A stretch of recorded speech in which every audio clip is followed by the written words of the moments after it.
Well, good evening. My name is Dale Llewellyn, and I am very grateful to say I am an alcoholic. Took me hi everyone. It took me a very long time to feel comfortable with that. First it was, very shakily saying I'm an alcoholic. But I would say over the past, it's only been a couple of years now that I'm actually so very grateful, which I hope you'll hear and understand. Gracious, let's see.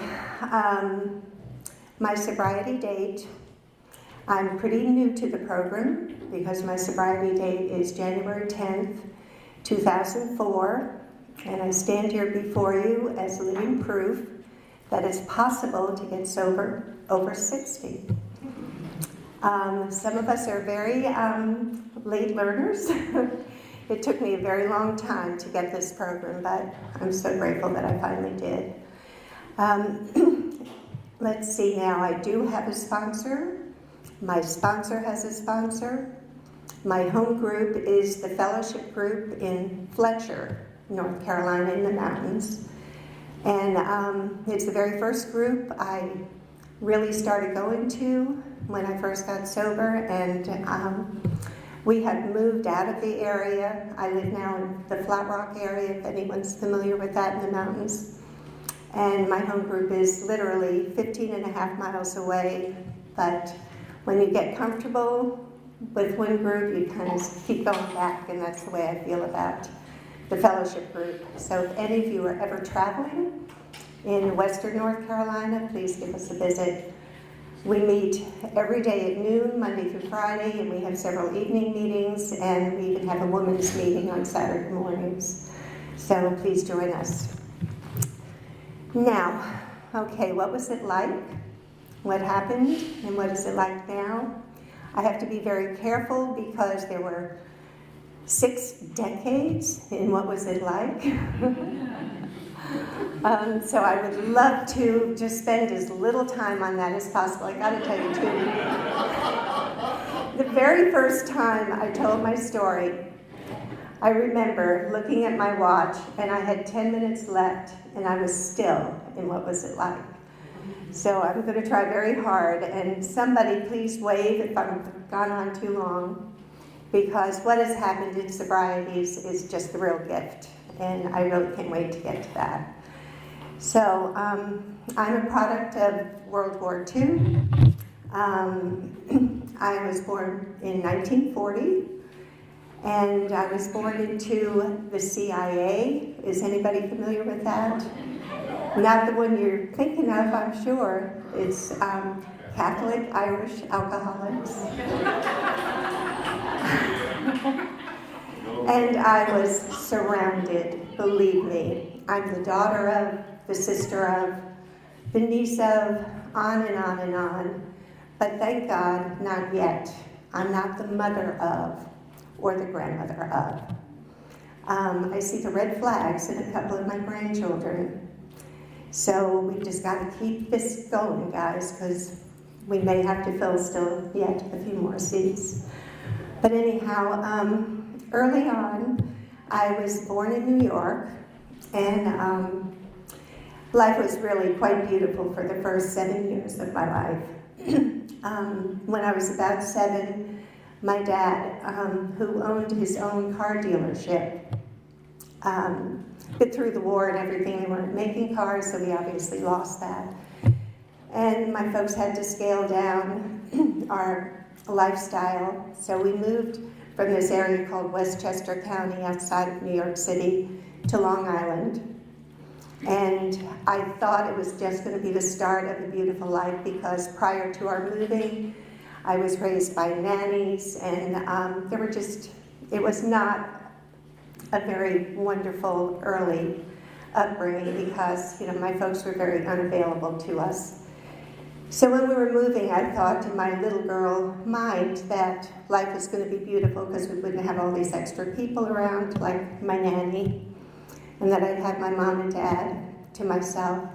I had an older brother and a younger brother. There were just 5 years between us. Anyhow, we got to Long Island, and it wasn't long after that that my father's alcoholism really started to affect the family. And by affect, my mom had never worked a day in her life. She grew up in a rather affluent situation. In fact, after high school, she went to a school actually it was called Miss Dunbar's School for Refined Young Ladies. But luckily she learned how to type and she learned shorthand. And she was the one who had to go to work and become the breadwinner for the family. Later years, I can remember counselors saying to me, what a deprived childhood you must have had, that kind of thing. But very seriously, when I look back, it really was not. It's just the way it was. I had so many friends whose, mom or dad were alcoholics. It just was. I can remember walking home from school with a friend, and she only lived 4 doors down from us. And we'd want to get together that afternoon, but we could tell by the way our dad's cars were parked whether, we could go in one or the other's homes. And invariably, both of our dad's cars were crooked in the driveway, and that we just knew. I learned at a very early age how to be a caregiver. When my mom would come home from work and my father was still sitting in that red leather chair, all disheveled from having been in the bar most of the day, there would be so much yelling and screaming. So, as I said, I learned to be this caregiver. I knew if I got him to nap and to kind of straighten up a little bit before my mom came home, everything would be great. And so I did. That was the first thing I would do when I came home from school, and this started when I was 8, 9 years of age, just taking Daddy to bed for those couple of hours and then waking him up 15 minutes or so before my mother was due home. Life went on. Let's see, there's grade school, high school. My father always the alcoholic. My mother never left. The true Catholic wife, you're married for life. And she would always say to me, isn't it better that you had a mother and father growing up than, having a single mom? And, anyhow, that's their story. I remember always thinking I would never, ever be like my father. Just never. I remember when anything would happen in the family, he was always not available. And that was not going to happen with me. I was just not going to be like that. My brothers were not spared, both of them. Definitely had a problem with alcohol. My older brother realized it soon enough and did something about it when he was in his early 20s. My younger brother was not so lucky. And he died of the disease, probably it was just about 3 years ago. But he was never able to live any kind of normal life. I'd like to fast forward to leaving Long Island. I was raised in convent schools, so very, very religious Catholic girl. Having done all this caregiving of my father, the only path I knew was to go on into nursing. I applied to one school only, and that was St. Vincent's Hospital in New York City. And by the grace of God, I got in there. I didn't have a safety school or anything like they talk about today. But I went on into nursing school in my very first year. Within a couple of months, I met the guy who was to be my husband. And we dated all through those years. We married in New York as soon as I got out. And we lived there for a couple of years and then moved on to Washington, D.C. And there we were for about 11 years, had our 2 daughters. And those years were absolutely delightful and wonderful. All those years I was pretty much spared the severe alcoholic drinking. However, alcohol was always so much a part of my upbringing. I did not know how to entertain without it, how to celebrate without it. And it was just practice in our home. We served alcohol, always. I would be able to drink probably 2 or 3 times more than my husband. But I never thought too much about it. I just thought, this was the way it was. Those years in D.C., I would not call problematic drinking, but my first memory of knowing that this may not be quite right. We left Washington, D.C. My husband was working as a news correspondent in D.C. for a local station. He was not national at that point. And he had kind of climbed the ladder as far as he could in that market. So it was either New York or Los Angeles, and we chose to move to Los Angeles. This was in 1976, and we sold our home. We bought a home in LA. We packed our kids in the station wagon, sold 1 car. We had a German Shepherd. We had a tiny little poodle. We had a parakeet in a bird cage. And off we left for LA. No job, no nothing. And actually, it worked out well. But we took 2 weeks to cross country. And in those 2 weeks, occasionally my husband would say things like, well, let's just get sandwiches. We can eat in the car, or we can take them to the motel. And I thought we wouldn't have a cocktail before dinner. And I would just kind of beat around the bush and say, we really need to relax. We need to go into a restaurant, so on and so forth. But I can remember back then, the first time really, how can I get through an evening without having a drink? We moved on to Los Angeles. We lived there for 20 years. And we were there from 1976 to 96. And they were good years, for the most part. But the effects of living there started to truly take their toll. My husband really soared in his career. And I always kept working as a nurse. That was the only thing that was totally mine. He traveled tons. Let me get this right. Thursday through Tuesday, he would travel a great deal. He was a lot of behind the scenes making of motion pictures. He had his own production company. But then he landed a television show, which was national, and he was the host of it. And he did this for a solid 13 years. And it started off with quite a bang. And it actually was syndicated even outside of the country. So anywhere we traveled, he'd be recognized. And it got to the point where I kept stepping, a few steps behind him and a few more steps behind him.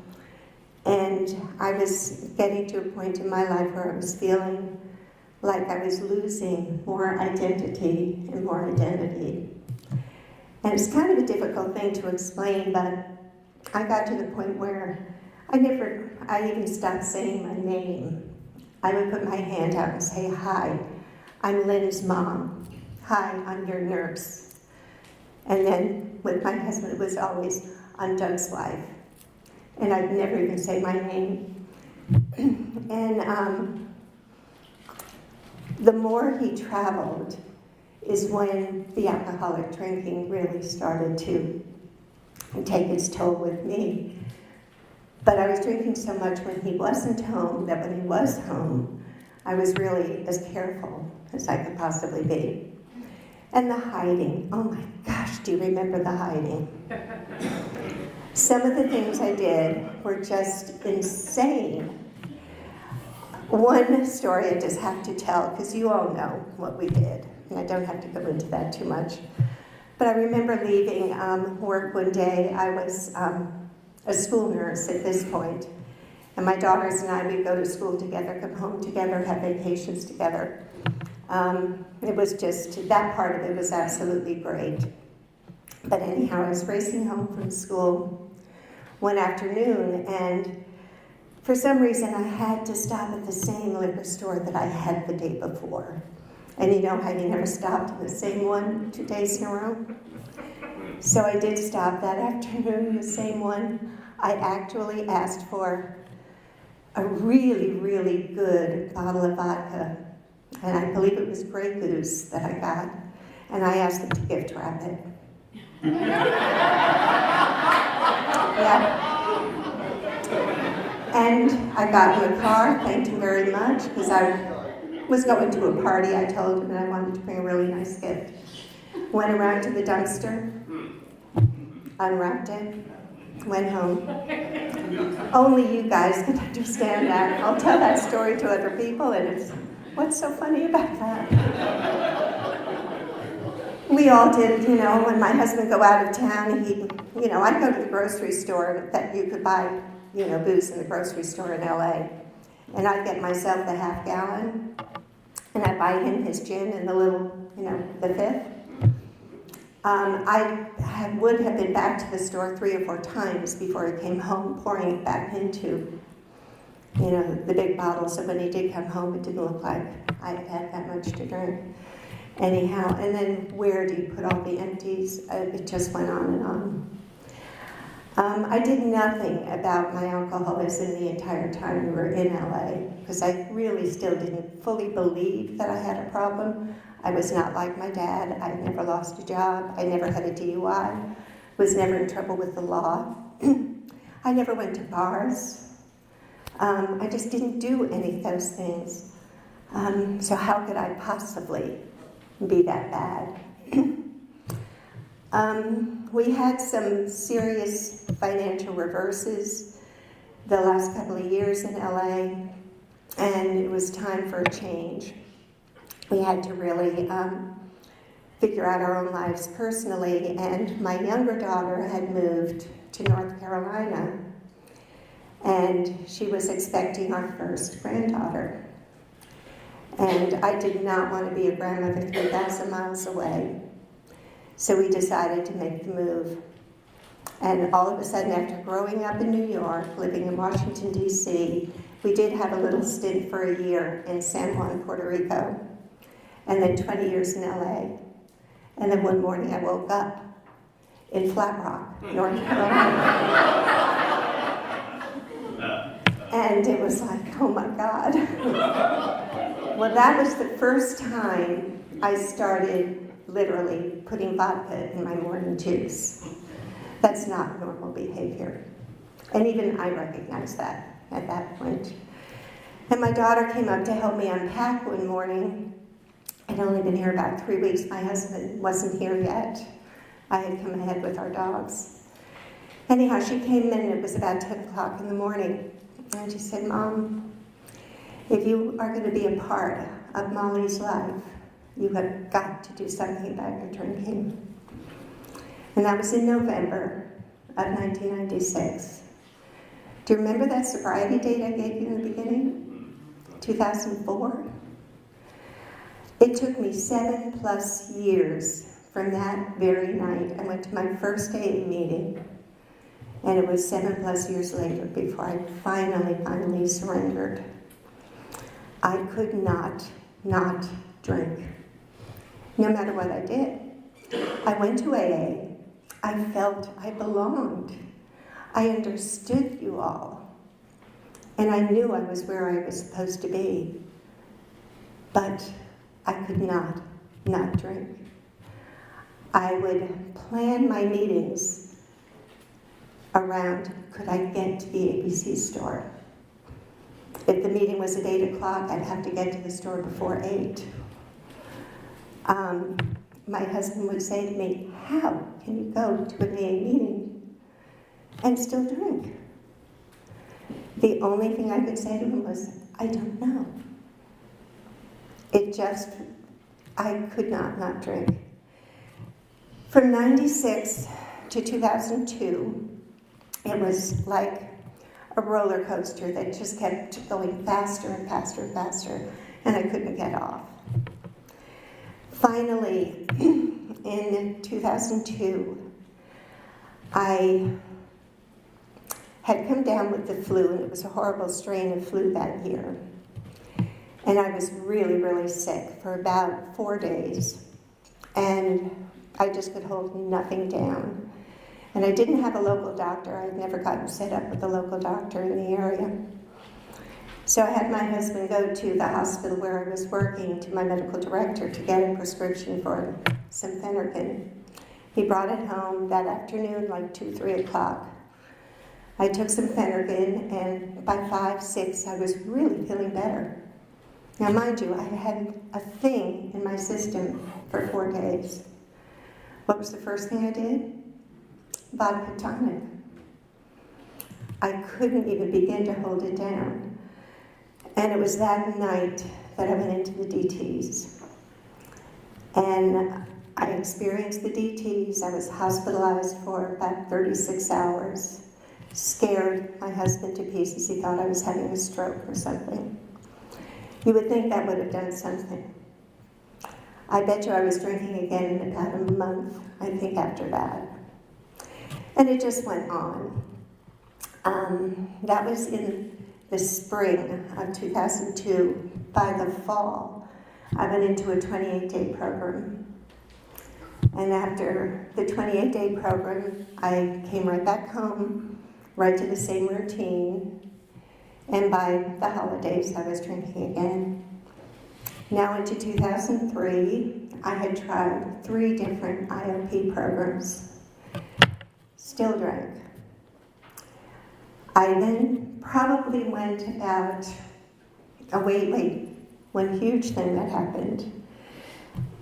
May of that year, I was working through all of this. And that was still always the thing.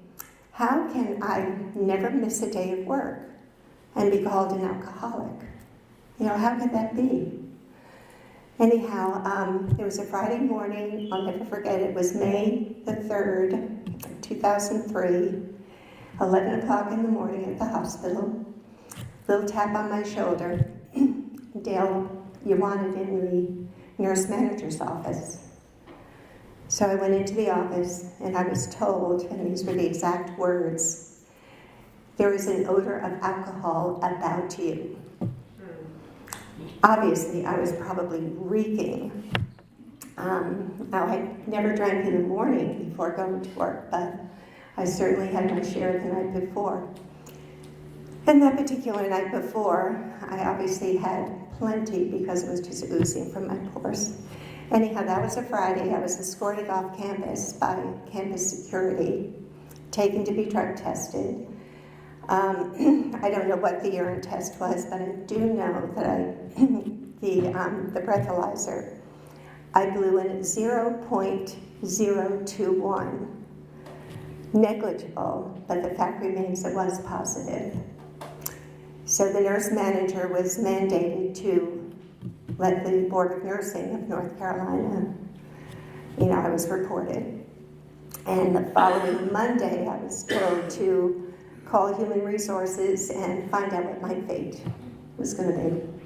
So it was a very long weekend. My husband did have to drive me back to the hospital to get my car, so I kind of had to tell him what happened.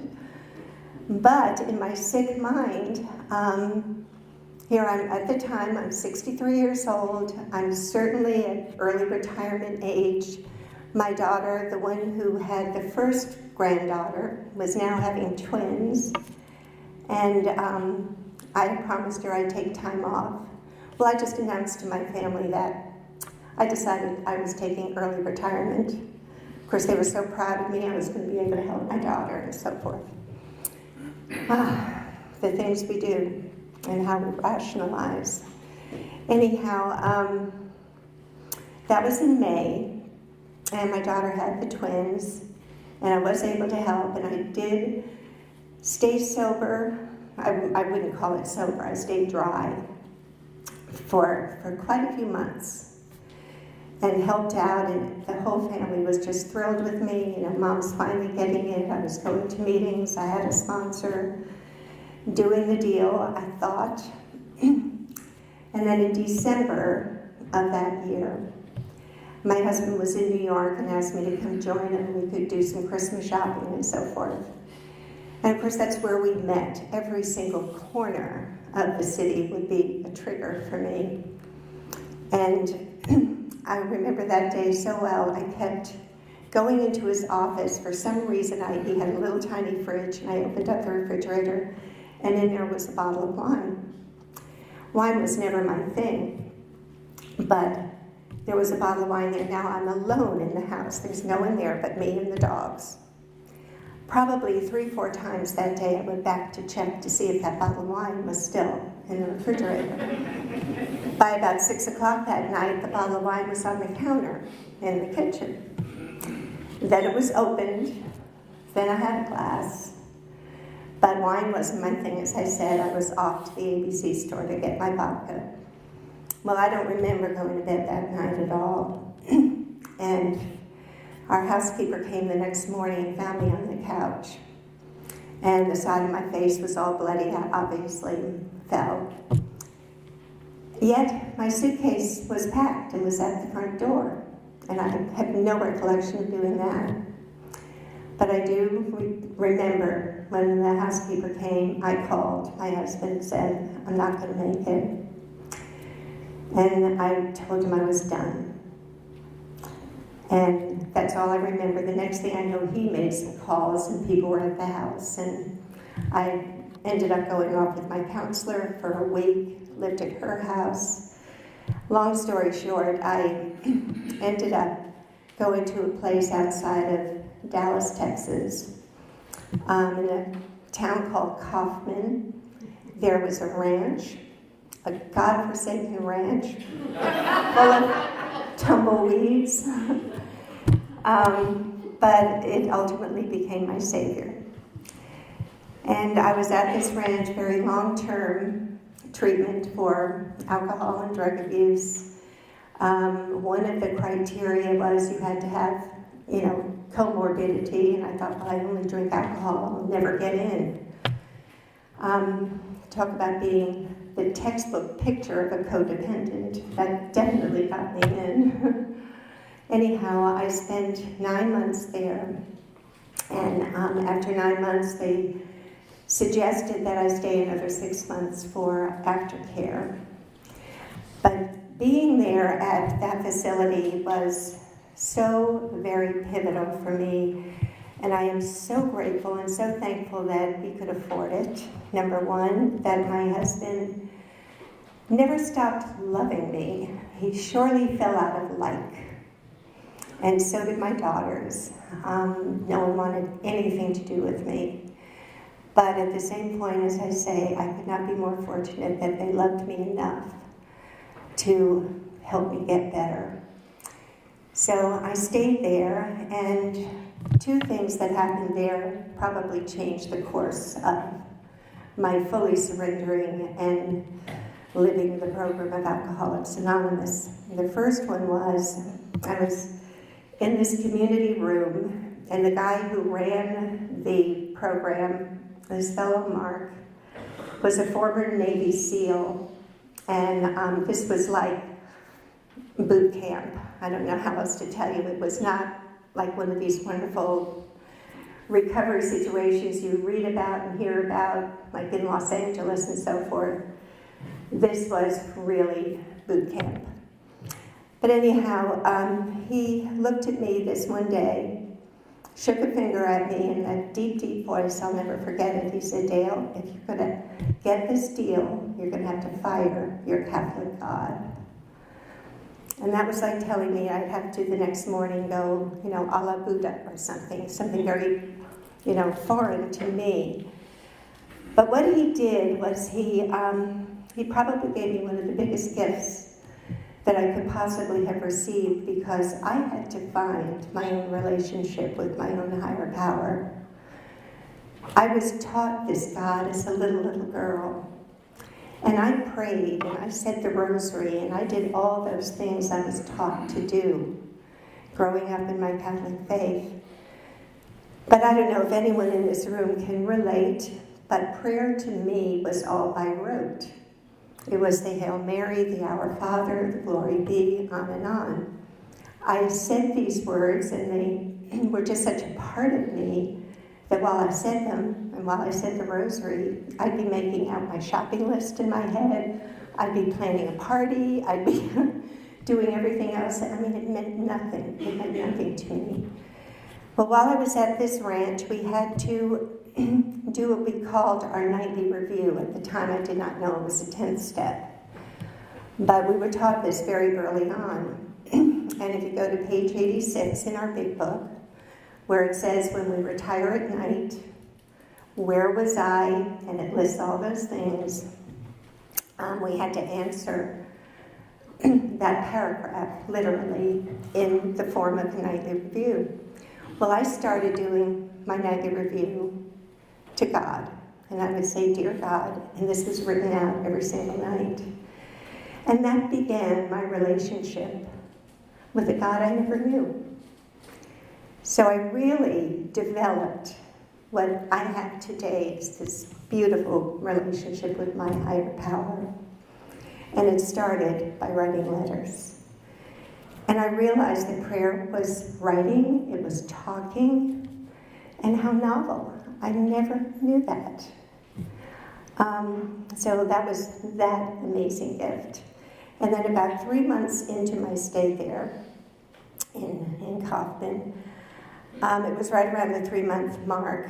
And by the way, that's how they got me in there to begin with. I was told it was going to be 3 months. And I had my calendar marked at home. I'll be home, April 13th. April 13th came and went, and I was still there. And I had a day where I could not stop crying. I just couldn't stop all day long. So that evening, I asked to see a counselor. And of course, I'm the oldest person there, and I still hold that statistic today. I'm the oldest one that ever graduated and made it. And I'm really actually proud of that. I had roommates that were all 26-something. It was amazing. It was quite a 9-month experience. Anyhow, I'm telling this counselor, I said, you don't understand. I could be your mother. I said, I could be your grandmother. You don't understand what it's like here for me. I've got to get home and blah, blah, blah. And he just looked at me and he smiled. And I'm crying buckets. And he finally left me and said, I'm sending somebody else out to sit with you. I was on this picnic table out in the back of the main building. And this just went on, and all everybody did was just smirk and smile. And then finally I overheard a counselor saying, just leave Dale alone, don't bother her. She's having a first step experience. And they were right. It was finally after that day that I realized if I'm going to get out of here, if I'm going to continue my life, I'm just going to have to surrender. So that was the unmanageability part of step 1. I knew I was powerless, but I was still hanging on. I was going to be home. I was going to be done with this place. So that's when I started doing the work. And from then on, I want to jump right now into service work because from the get-go at this ranch, I had a woman who totally taught me what service was all about. We were required to have sponsors while we were there, but mind you, we were 50 miles outside of Dallas. They brought us into Dallas 5 nights a week to meetings, and we had to find a sponsor in one of those meetings who would be willing to come out to the ranch. And I did find such a woman. Her name was Julie, and Julie came out twice a week for the entire 9 months I was there. Wednesday afternoon and Sunday afternoon. And what an amazing service. That was 100 miles round trip. And she did that twice a week for the 9 months. And when I got out and was going to stay in Dallas, she said, all right, now your work is just beginning. And she introduced me to the inner group in Dallas. And I volunteered there 2 mornings a week. There was a woman in her home group who had MS, and it got to the point where she was very debilitated. had trouble getting to meetings, and she said, with your background and your experience, you are going to take her to meetings, you're going to take her to her doctor appointments, on and on. So that was the beginning of service work for me. So when I came home after 15 months of being away, it was all I knew. So I dove right into service work. I went to my home group that I told you about, and they needed a secretary, and I volunteered immediately. So from 2005 to today, I've been extremely involved in service. And I started as a secretary, and within a year, they needed a GSR. And I was lucky enough that the group wanted me to do that. And I went to my first GSR meeting I think that was in June of 2007. And a guy came in with boatloads of literature, and he literally just put this box, kind of slammed it on a table, and announced to the group that he could not fulfill his term as chair of CPCPI. And I'm brand new, it's my first meeting, and I raised my hand and I said, "What does CPCPI mean?" I had no idea what the letters meant. So they told me what it meant, and that afternoon I went home with that big box in the back of my car. And I was the new CPCPI chair for District 70 in the mountains. And that became just an amazing gift in itself. I took that first year of trying to figure out what to do with it, because nothing much had been done in the mountains. And just exactly what it was, but I had such a passion for education in the health field. Obviously, with my situation, my nursing, having lost my nurse's license, I wanted to get in there and see, if there was something we could do to get some kind of understanding of the disease of alcoholism. And so I worked for those several months, almost really up to a year. And in 2008, I was all set to do my very first program, my very first presentation. It was to the group of nursing students, and there were 90 of them at AB Tech in Asheville. And we were going to do a full-blown CPC presentation. I had 2 other nurses with me. And all 3 of us had lost our licenses, but the other 2 nurses were doing something about it. They had actually worked with the Board of Nursing, and they were in the process of getting their licenses back. Well, I'm thinking I'm way too old to do that.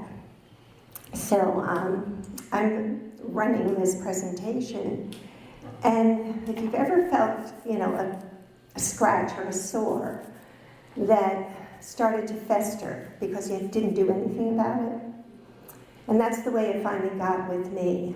And the light bulb went off that day, and I realized I had never made full amends to myself. And that very afternoon, when I got home, I called the Board of Nursing, and that was June of 2008.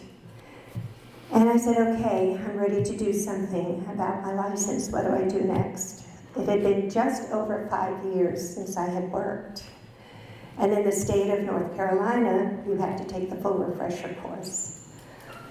So I enrolled, and I did the full refresher course for 9 months, and then that followed by 160 hours of clinicals. And then to satisfy the board, I had to work for 3 solid years. The first year with a boatload of restrictions. And if you can imagine, being on a unit, if a patient asks for, they've come out of surgery, they want a pain shot. I was not permitted to do anything with any controlled substances, so I always had to ask another nurse to give my meds for me. As a result, because of my relationship with the Board of Nursing, I was a complete open book. Anonymity went out the window. Everybody knew Dale's story, and they knew that I would be tapping him on the shoulder, asking him to do part of my work for me. So that went on for a year, and then the next 2 years, there were some restrictions, but I really functioned pretty fully as a nurse, but I couldn't be in charge. I always had to be working under, another registered nurse. The really cool part of this part of my story, though, do you remember I told you that there was a tap on my shoulder? And I went into that nurse manager's office, and that nurse manager had to report me to the Board of Nursing. It was that very nurse manager who hired me for this job at another hospital. So we together have come full circle. This past April, and it was April 13th. There's something about April 13th in my life. Anyhow, I finally completed the program, and I am now fully reinstated. And I thought I would immediately retire again. But then it hit me too. Everybody has been so supportive, and I've had so much help along the way. It's now time for me to get back. So I'm still there, and I'm a med-surg nurse, and I also have been given the opportunity to work as the charge nurse. And no patient has yelled and screamed saying, "Get me a real nurse," because I'm ever so much older than anyone else there. But I still feel well, thank God. I do have my health, and it's just been a joy. What is more of a joy than anything else, though, is I've had the opportunity, because anonymity for me in this setting is not even a concern.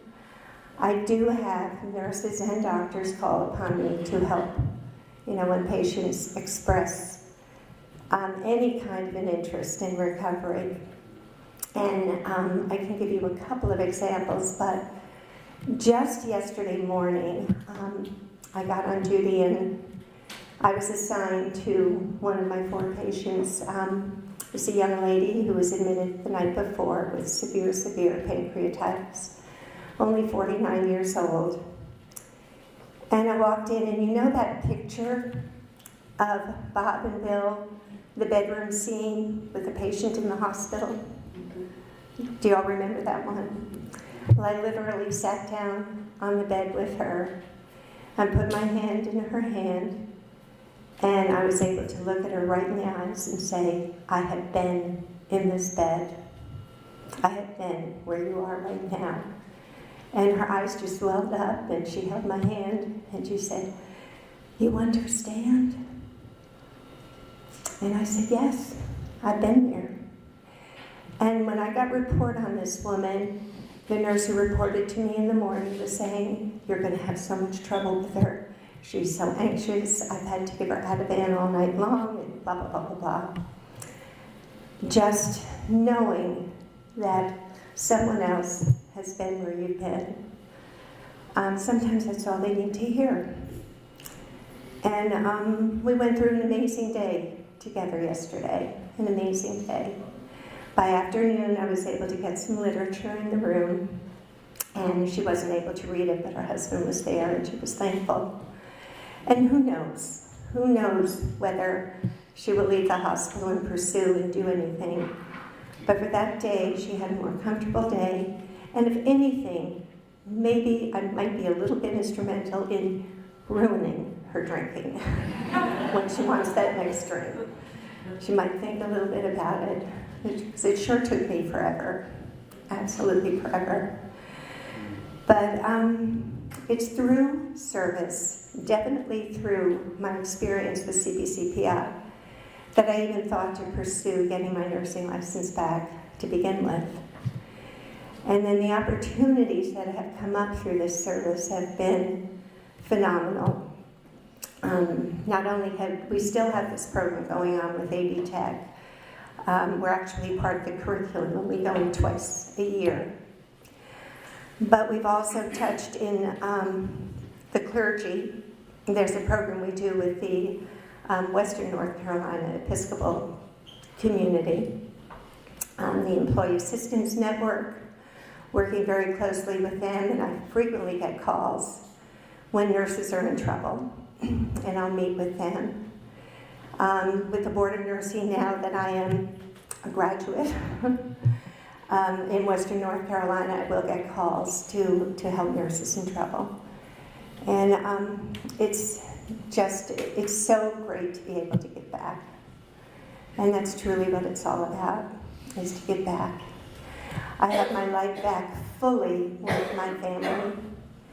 My family who truly did not like me for the longest time. My daughters did not want me to have any part of my grandchildren. I am fully trusted now. This past summer, Molly, the little one that I wasn't going to be able to see when she was first born, she's now 17, and we toured the Northeast together, just the two of us on a long road trip looking at colleges. And just to be able to do those things today, to be present, where so many years I was not present, and I'm present today. And let me see, how much time? I think I've just about done it. I would love to ask you all if anybody would like to ask me any questions about, CPCPI or service or anything like that. I'll linger, a little bit before I hit the road back up to the mountains. But it has been a joy and a pleasure to be with you all tonight. And I'd love, if you all remember it, to close with me with the responsibility statement. Do you know it? When anyone, anywhere, reaches out for help, I want the hand of AA to be there. For that, I am responsible. And thank you all so much. God bless.